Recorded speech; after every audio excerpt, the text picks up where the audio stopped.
olen siin mõelnud ja otsustasin ära.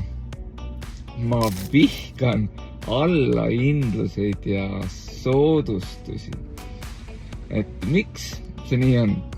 Esiteks, kliendid muutuvad väga hinnakeskseks. Nad ei mõtle kasule, väärtusele nii palju. Müügiinimesed muutuvad hinnatundlikuks. Alati on mingi klient, kes peab pettuma, kes jäi ilma, kellel ei räägitud ja nii edasi. Kokkuvõttes müügikvaliteet on kehvem. Kliendid soetavad endale valesid tooteid, teenuseid, kuna nad on hinnas kinni.